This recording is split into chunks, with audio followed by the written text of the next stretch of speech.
I told my daughter's therapist what was really wrong with her. Now even the therapist won't return my calls. I honestly never thought I would be posting here, but my husband says maybe hearing from strangers will help me understand why everyone is acting like I'm some sort of monster. I'm a 58-year-old mother of two. My daughter Claire is 31, my son Ethan is 34. I have always considered myself an exceptionally devoted mother. When my children were young, I sacrificed everything for them. I gave up career opportunities, friendships, hobbies, literally my entire identity to raise them properly. I attended every school event, knew all their teachers personally, packed homemade lunches, supervised homework, and made sure they had every advantage. No one has ever loved Claire more than I have. Which is why this entire situation feels like such a betrayal. Claire has always been emotional. Even as a child, she was incredibly sensitive. If another child didn't want to play with her, she would cry for hours. If a teacher corrected her, she'd insist the teacher hated her. She always took everything personally. I used to tell her that life is difficult and that she needed to toughen up a little, but apparently encouraging resilience is considered emotional invalidation now. About a year ago, Claire started therapy. I supported it at first. I truly did. She had recently ended a long-term relationship, was unhappy at work, and seemed somewhat lost. I told her that talking to someone could be beneficial. However, after a few months, I noticed dramatic changes. Suddenly, everything became about boundaries. I couldn't call after 8 p.m. because she needed personal time. I couldn't stop by her apartment unexpectedly because she needed advance notice. She asked me not to discuss her personal life with extended family. She even requested that I stop asking for her phone location. For context, everyone in our family shares locations. It's a safety issue. Claire only objected after starting therapy. She also began accusing me of things that honestly sounded absurd. She claimed I was controlling, manipulative, emotionally abusive. She said she grew up feeling like she couldn't make decisions without my approval. I was stunned. I told her that parents are supposed to guide their children. Apparently, according to her therapist, guidance and control are different things. Frankly, I think that's semantics. For example, Claire often brings up the fact that I strongly encouraged her to attend state university, instead of the art school she wanted. Yes, I threatened to stop paying tuition if she chose art school. But parents are allowed to have opinions. Art school was impractical. State university had an excellent business program. She graduated debt-free because of me. I fail to see the problem. She also claims I was invasive growing up. Again, I disagree. I occasionally read her journals when she was a teenager because I was worried about her emotional state. Any caring mother would. One entry revealed she was secretly seeing a boy at 16 after I had forbidden dating until 18. Naturally, I intervened. Another time, when she was in college, I logged into her email account because she had stopped returning my calls for nearly 3 days. People are acting as though this was outrageous. I was worried. Parents don't simply stop being parents because a child turns 18. Claire has also become strangely private. A few months ago, she told me she no longer wanted me discussing her personal issues with family. This confused me because family supports each other. If Claire was struggling at work, I might mention it to my sister or my mother so they could pray for her. If she was having relationship difficulties, I sometimes sought advice from relatives who had successful marriages. Claire claims this is gossip. I call it concern. Things really deteriorated around Thanksgiving. Claire announced that she would be spending Christmas morning alone with her boyfriend Daniel, before joining the family later in the day. I was devastated. We've always spent Christmas morning together. I told her that traditions matter. She responded that creating traditions with a future spouse was normal. I may have cried. I may also have reminded her that after everything I'd sacrificed, I never imagined my own daughter would prioritize a boyfriend over her mother. Apparently that was guilt-tripping. Everything is guilt-tripping these days. The final straw came in March. Claire and I had lunch, and she spent nearly 2 hours explaining that therapy had helped her realize our relationship was enmeshed. She said she wanted healthier boundaries. She wanted fewer phone calls. No unannounced visits. No more sharing her personal information. And she wanted me removed from all medical paperwork. That one hurt. I've been her emergency contact since birth. I asked if this was her therapist's idea. She said no, it was her decision. I didn't believe her. Because the timing was simply too convenient. The daughter I raised for 30 years suddenly speaks in therapy terminology and wants distance from her family. Obviously, someone was influencing her. About a month later, Claire accidentally left some paperwork at my house after Sunday dinner. I wasn't snooping. I was cleaning. The papers fell out of a folder. I noticed the therapist's name and practice information. At first, I ignored it.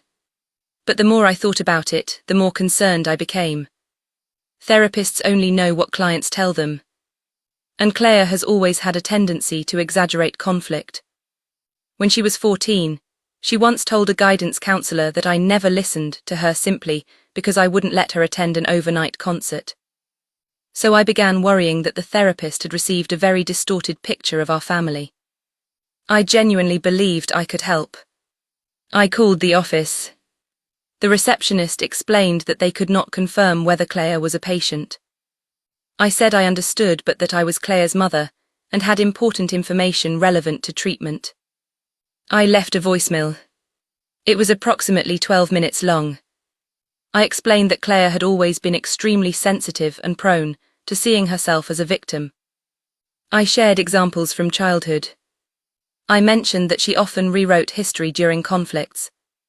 I explained that she had a pattern of becoming overly attached to authority figures and easily influenced by outside opinions.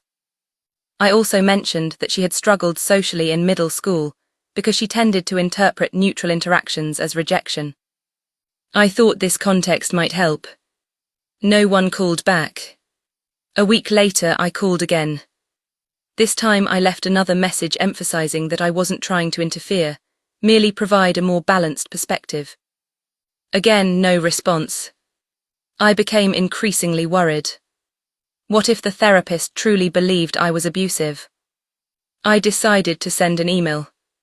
Actually, several emails. I attached copies of old report cards showing teachers frequently described Claire as highly emotional and sensitive.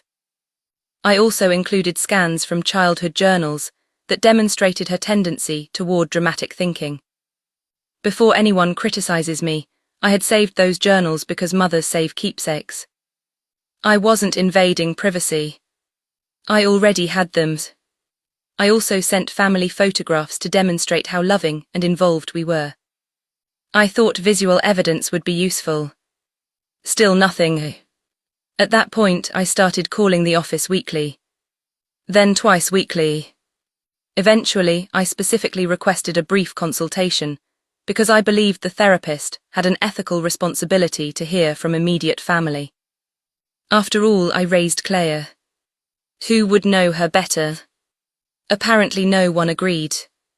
3 weeks ago, Claire arrived at my house unexpectedly. She looked furious. She asked, "Did you contact my therapist?" I admitted that I had because honesty matters. She immediately started crying. Honestly, the reaction seemed disproportionate. She said her therapist had informed her that her mother had repeatedly attempted contact, left multiple lengthy messages, sent private childhood journals, and continued contacting the office despite being told they could not discuss treatment. I said exactly. I was trying to help. Claire asked if I realized that everything I had done was a violation of her privacy. I told her that parents don't stop caring. She said, "Mom, this is literally what we've been discussing in therapy." I still don't fully understand what she meant. She accused me of trying to control her treatment because I couldn't tolerate her developing independence. I said that was ridiculous. I simply wanted accurate information included. Then she asked how I got the therapist's information. I told her. She asked whether I'd looked through her paperwork. I explained that the folder had been left in plain sight. She said, "You always do this. You always read things that aren't yours." I reminded her that if she didn't want people seeing something, she shouldn't leave it behind. Apparently that was the wrong thing to say. Claire left. Later that evening, Ethan called. To my astonishment, he sided with Claire. He said he wasn't surprised because I'd done similar things to him growing up. I asked what he meant. He brought up the time I called his college roommate because Ethan wasn't answering his phone. He mentioned that I once contacted an ex-girlfriend after their breakup because I wanted closure. He even accused me of using money to control family decisions. Frankly, I think he's rewriting history. Within days, Claire removed me as her emergency contact, blocked me on social media, and informed me through Daniel that she would be taking an indefinite break from our relationship. My own daughter. I haven't seen her in nearly a month. Then things became even worse. My niece hosted a family barbecue last weekend. Claire attended. I was specifically asked not to come because Claire needed space. Imagine being excluded from family events because you love your child too much. Several relatives who normally support me privately admitted that contacting the therapist crossed a line. Even my husband says I should apologize.